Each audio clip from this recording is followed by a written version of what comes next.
So we thought we'd invite you to one of our favorite places in our home, which is our screen porch, which we love, Yep. so that we can share with you a recap of our first season RVing around the Southwest United States. By the way, I'm Marquita. And I'm Tom.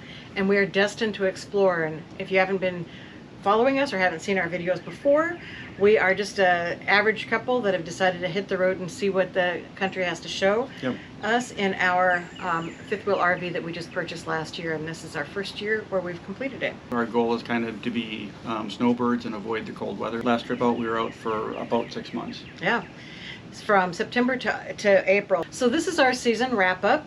And in this episode, we're going to share with you a bunch of stuff, and you're going to see us looking at notes because we have to remember it all. Mm-hmm. But first of all, we've gotten some questions from people about our reaction to the season. So we're going to answer some questions about that. And along the way, we purchased some things. Well, even before we left, we purchased some things. And how'd that work out for us? Some of them worked out really well, and others not so much. Right. So we're going to do a little section that we call Love It or Leave It. Yep. And where we're going to talk about some stuff that we bought or brought that we probably didn't need. So we'll go through those things. Then also we're going to talk about what were the numbers. You know, we took off for 6 months. What did we plan for financially? How did it work out? How many miles we went, and all that kind of stuff. For those of you who like that kind of data, we'll share those numbers. And then of course at the end of this video we'll share with you what's next for us, since this is the wrap up of season 1. Sound good? Sounds good to me. All right. So let's start with the questions. We'll start with the questions and then we'll jump into the Love It or List. Okay, so question number 1 was, did you feel sad or glad to be home after 6 months? You want to answer it or you want me to answer it? I can answer it. Okay. You know, to me it's, you know, we really enjoy being in our home, and particularly our screen porch here, and we really enjoy being out in our rig. We've been here now for a number of weeks, and I am starting to get a little bit of a hankering to hit some of the short summer trips that we have planned. Yeah, I would say when we were gone, we didn't miss the house, and since we've been home, we haven't missed the rig. And so I think that's the best of both worlds. Yeah. So the next question was, and one of our followers asked specifically to our particular rig, which is an Alliance 310 RL. He asked if we found that adequate to live in for 6 months, or if we would have liked one of the larger 40-footers, and whether it's a Alliance rig or whatever kind of rig, did we find our living space comfortable enough for us for that period of time? Yep, and the whole thing about the rig becomes a question of trade-offs. Right. So yes, more living space would be nice, but more living space requires a bigger truck, requires bigger campsites, a lot of other things. So from, I think, both of our opinion, the size rig that we have is the perfect kind of trade-off. It gives us plenty of space. And I would say, regardless of all that stuff, which is important, I like the layout of our rig and the size of our rig. Floor plan we have, we like the best. Yeah. And it's very comfortable, and we never felt crowded, except for doing the RV shuffle around our bed. Yeah, but you're going to have that in any rig. Exactly. So the next question is, all right, there was actually, people were asking us about our favorite places and things and stuff like that. So the first, this is a list of favorites. So what was your favorite national park we went to? I think I'm thinking probably Zion, and it may just because we did spend probably more time in Zion than we did most of the other parks we were at. But Zion is just a beautiful park to be in. So that's what I'd probably say there. Yeah, I chose Zion too, for a couple of reasons. It felt so accessible, and we had some beautiful hikes there.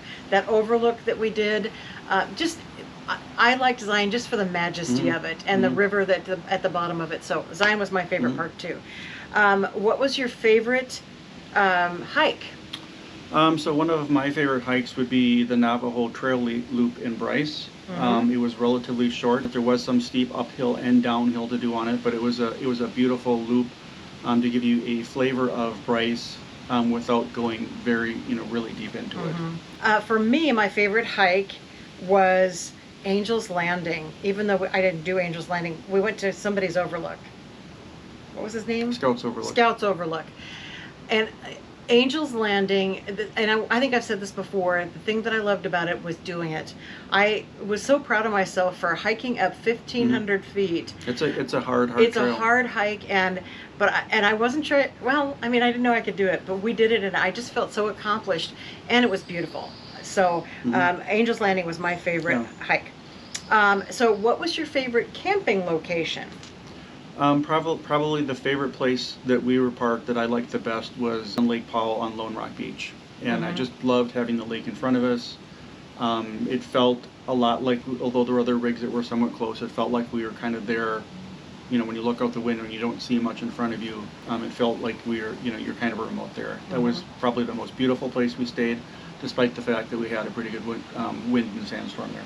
For me, the camping experience, we had good camping experiences in a lot of places, but it was a toss-up for me between the Queen Valley RV Resort, because we spent some time talking about that, and the reason for Queen Valley was we had beautiful area surrounding us. We did a lot of fun stuff there, and it was a very comfortable location with a variety of things to do. So I really liked the Queen Valley RV Resort. But then the other place that I don't know, we felt the most peaceful was at our family farm, which was an unexpected plan, where we wound up at the family farm, which we talked about on the last video. Just 80 acres of windswept farmland, and it was peaceful and beautiful there. So that was my toss-up. What was your favorite town that we visited? Probably Lake Havasu. Yeah, me too.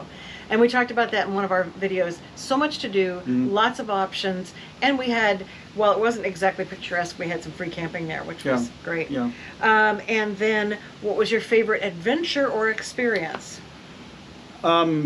So one of the things that I really enjoyed and was kind of sort of a little bit of a bucket list was driving Schaefer Corners.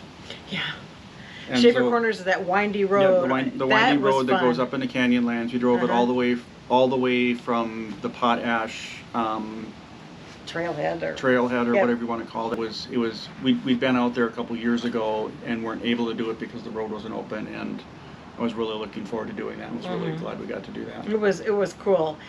For me, my favorite adventure was driving those side-by-sides in Moab. Yeah, that was a lot of fun. We just tearing around the corners and kicking up dust and going out to chicken corners. It was a lot of fun. But I'm kind of surprised that you did not include Antelope Canyon. It's one of the definitely one of the top things, and I guess you could call that an experience as well. Yeah. Antelope Canyon. Yeah. And then finally, what was your favorite place to connect with people? Well, the places where we really connected with people the most was, obviously Queen Valley, because we spent a lot of time there and the people there were so friendly. The other one was, at the farm, we had so many people around, neighborly people that we met. Right. Just in the time that we were there, it just gave us an amazing feel of the country life. And kind of makes us want to find that again. Yeah, there's a lot of people who do what we do because they want to get away from people, and while we don't want to be cheek to jowl, as we've talked about, we really like the community. And again, we talk about Deer Creek, the farm being an unexpected little gem. Yeah. And I would also say another place that I enjoyed for the connection was Snyder Hill in that was really out of Tucson, fun. where we really had fun. People just invite us to come and camp with them, and we'd spend pretty much several nights having campfires. So total strangers when we pulled in, and great friends when we left. So. Right, exactly. So another question that we got, question number 4 was, what you expected? People who know us know that we have been talking about this for 5 years, and we had this plan for a long time. And so was it what you expected when we hit the road last September? I would say yes. I mean, I think you had more visualization of what it was going to be and more anticipation of what it was. I'm a little more in the moment. But yeah, I mean, it was pretty much what I expected it to be, and it pretty much met all of my expectations. Yeah. Well, to your point about me kind of anticipating things, I'm usually one that looks forward to something for a long time, and I can really build it up in my mind. And what I actually was afraid of was that I would have it so built up that I'd be disappointed, and I was not. So I sort of expected to be disappointed, and I didn't. So that was good.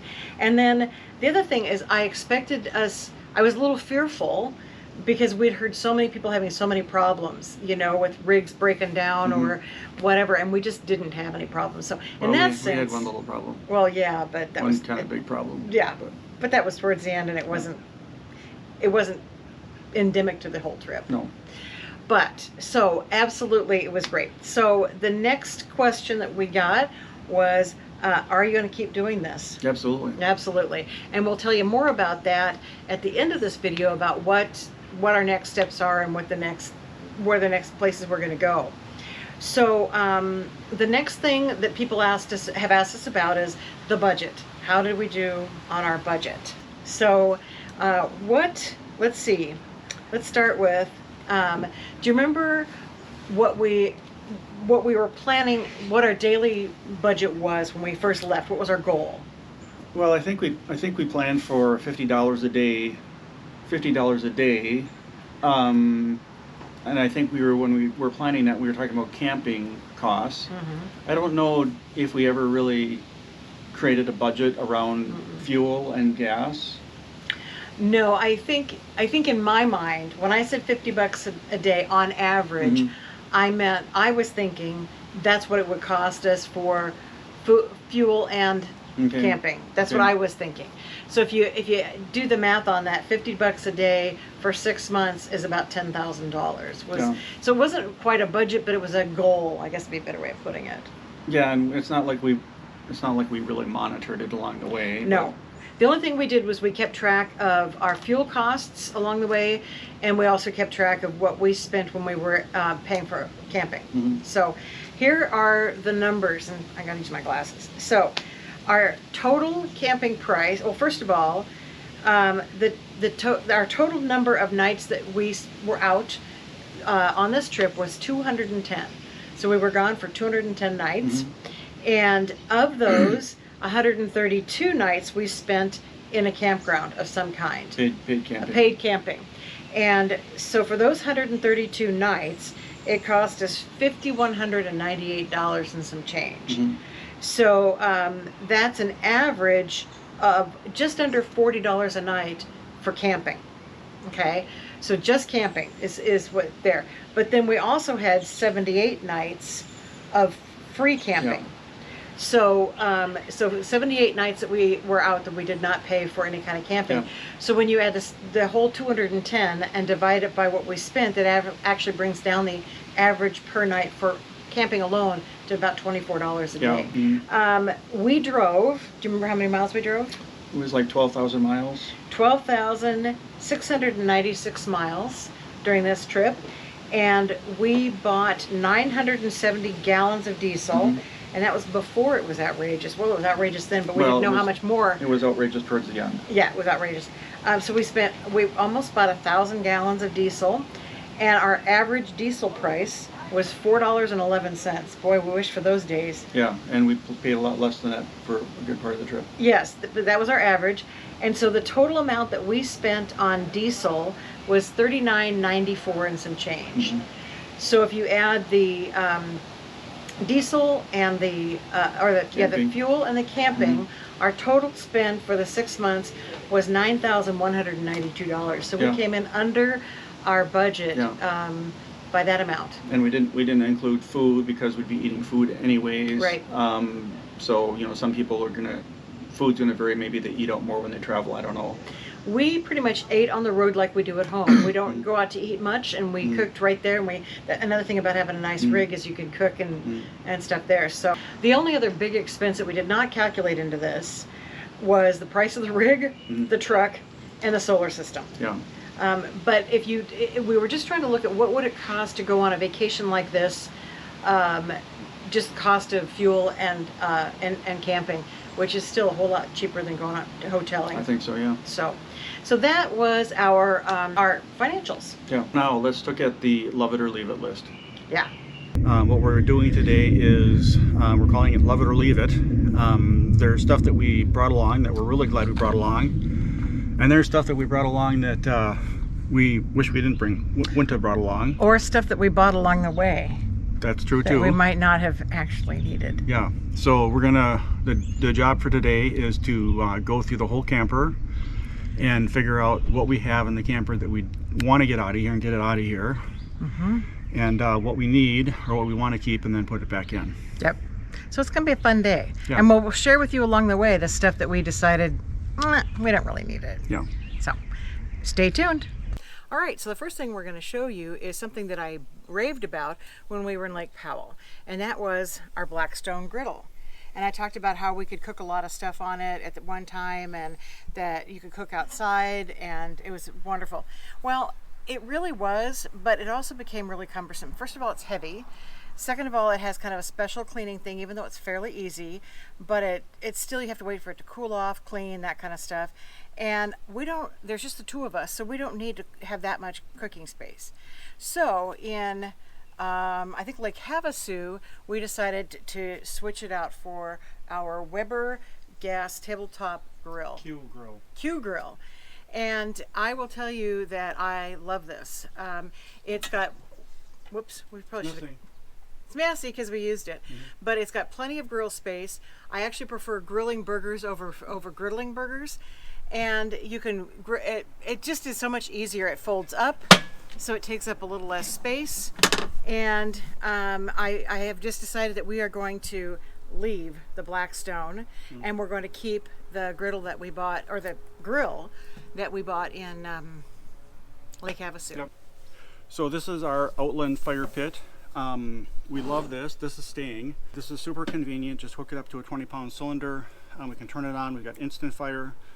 Even if we just want to sit out for 15 or 20 minutes, we can shut it off, fire's out, and we can be done for the night. So we're definitely loving this, and this is definitely staying.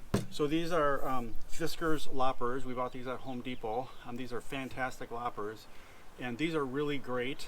We've used these a number of times already going into like a campground or a campsite where the branches are hanging really low and we don't want to try and plow through it with our rig. So these are great. They'll cut up to probably almost 2 inches. If we get anything bigger and we have a saw, this is relatively small, so we're going to keep this as well. What we're getting rid of is the huge pole pruning stick.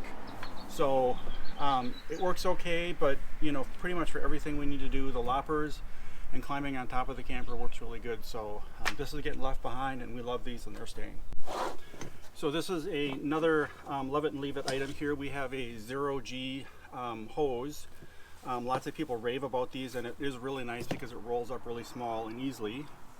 Ours has started leaking on this end after basically 6 months of use. They do have a warranty on these, so I may give this another try, see if I can't get this replaced under warranty and try it again. But for now, this is going to stay behind. This is a Camco, I don't know, I think it's their premium water hose. It's, as you can see, it's really wide diameter, so we get really good flow into the camper. We don't have that small restriction. Really nice hose. What we have here is we have an exercise mat. And we have a bunch of stretchy bungees so we can exercise on the road. So over the last, well, 6 to 8 months that we were on the road, these basically stayed in the box the entire time. We never used one. So it's great to have aspirational goals, but at some point you have to admit your weakness and just get rid of the stuff. But these are definitely going because we haven't touched those at all. So one more item that we love is the Coleman compact camping table here. It folds it down and goes into this bag a lot like, you know, one of those flexible chairs does. The top just folds up down into a little compact size like that. And then of course these will come off and this whole thing will fold right down. So for barbecuing outside or other things outside, it's really nice to have this little table. So we're definitely going to be loving this and keeping it ring. So another love it or list it item that we have. We bought this red shark vacuum, I believe before we left on our trip, and we brought it with us because, you know, it's a way to have a vacuum here. This has worked really well for us. However, primarily what I do in here is I sweep, and then we use this to kind of hose up the, or suck up the piles of dirt. But we kind of needed a little bit more of a vacuum, and it's hard to vacuum with something like this, or even something like this. So it's nice, but it's you know, you're bending over to vacuum, and it's just not comfortable if you have a bigger space than just a little spot. So we decided we really liked the Shark Rocket, but we wanted something that could be used as an upright vacuum as well. We selected one that looks just like it, as you can see, except it's a nice burnt orange, and it has many of the same accessories, except not all of them. So it doesn't have, you know, one of these kind of attachments, but it does have this attachment, which allows us to snap it into place.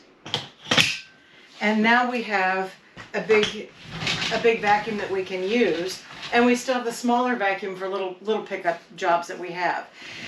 What we really like about this is that it is compact. This one takes up no more space than this one in the cabinet that we keep it. And so the only thing we need to do is find a place for this, which is super easy. And so far, we're liking it. And this one does not go to waste. While we are leaving it, we're going to love this one and leave this one. This gives us something to use in the house, on the stairs and other little spots there, so we don't have to, again, move things back and forth between the rig and the house. So we're loving and leaving. All right, so one of the features of our rig that we bought is that we have a nice fridge and freezer, but the ice maker is disconnected because there's a high potential for freezing in cold weather. So it comes without the ice maker attached or hooked up. As a result, you got to make your own ice. And so one of the things that a lot of people we read and watched on YouTube bought this lovely ice maker, countertop ice maker, that will allow you to churn up and make ice. And it's actually kind of fun to watch. So it's pretty simple. You just put water in there, put the basket back in, plug it in, hit start, and it creates ice, which sounds like a lovely thing to do.